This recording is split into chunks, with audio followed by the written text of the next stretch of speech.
Rosberg ne croit toujours pas à une faute de Leclerc et allume Ferrari. Quoi? Non mais attends, il insinue quoi là?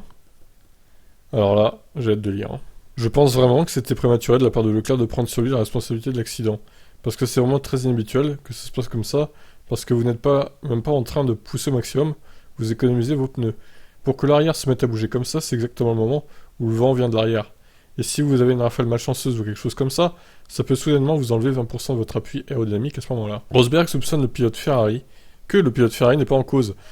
Pourquoi pas le moteur, voire la pédale, même si Mattia Binotto l'a fermement démenti. Et aussi, que s'est-il passé avec le moteur, voire la pédale? Il suffit d'une petite coupure ou de quelque chose qui peut faire sortir l'arrière. Je pense vraiment qu'ils doivent prendre le temps de se pencher sur la question, car je ne peux pas croire qu'il s'agisse d'une erreur de pilote. J'ai aussi trouvé ça un peu étrange, et c'est là que Charles se plaignait de ne pas pouvoir mettre les gaz à cause de la pédale. Bon, il est un peu complotiste sur les bords, là, notre ami Nico Rosberg, j'ai l'impression, moi, hein. L'autre loupé du dimanche de course fut la stratégie de Sainz. L'Espagnol s'est arrêté 5 ou 10 tours trop tard en médium. De plus, son équipe a parlé stratégie avec lui en pleine bataille intense avec la Red Bull de Perez. Je secouai la tête en voyant la stratégie de Ferrari pour Sainz. Que diable font-ils là? Tout d'abord, il était au milieu d'une énorme bataille sur la piste et toute son équipe ne regardait plus. Plus ça, ils étaient à faire leurs calculs sur le timing des arrêts au stand et il lui parlait comme au milieu de l'action. Je me suis dit, les gars, qu'est-ce que vous faites? Ensuite, les pneus auraient été bons jusqu'à la fin. Ils avaient même une chance d'avoir encore Lewis pour la deuxième place. Qu'est-ce qui se passe ici? Vraiment, je pense qu'il est temps qu'ils fassent encore des changements.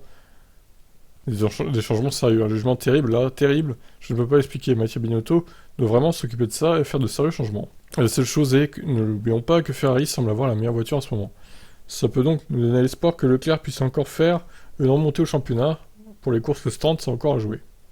Tu parles là. S'ils font ça à chaque fois, de toute façon, hein. Alors, on continue. Putain, la vache, il était très loquace, notre ami Rosberg, là. Quelle incroyable remontée pour Mercedes après la gifle des qualifications.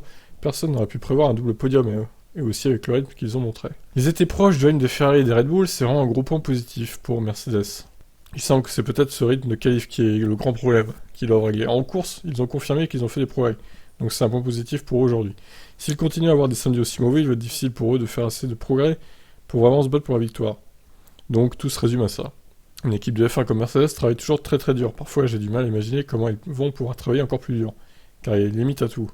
Pour Rosberg, pas de doute, lui qui connaît son ancien équipier, le Britannique est toujours surmotivé pour faire face à sa deuxième moitié de saison, même si les victoires sont pas au rendez-vous. Il reste super motivé, et une course comme celle de dimanche leur donne de l'énergie, parce qu'elle leur donne de l'espoir après une journée plus sombre comme samedi. Cela leur donne de l'espoir qu'ils peuvent encore peut-être gagner cette année et se battre pour des victoires en fin de saison, avec un peu de chance, vous savez. Cet espoir vous stimule, à nouveau, et c'est dans cet élan que Mercedes se trouve en ce moment. Eh ben, bon, voilà, je suis plutôt d'accord avec lui, sauf sur la partie de Leclerc, où je pense que lui, il pense plutôt que c'était le vent ou un problème technique de la voiture qui lui fait perdre l'arrière à Leclerc. Bon, après, voilà, Binotto a dit que non, que c'était l'erreur de Leclerc, lui-même a dit aussi Leclerc que c'était de sa faute. Alors après, vous pouvez toujours dire, oui, mais il mente, c'est pour pas encore entacher la réputation de Ferrari, donc Leclerc prend tout sur lui, bon, là, ça va un peu loin, je trouve, hein. Ça va un petit peu loin, donc je ne suis pas d'accord avec Rosberg sur ce point-là. Et vous alors, dites-moi en commentaire, ciao!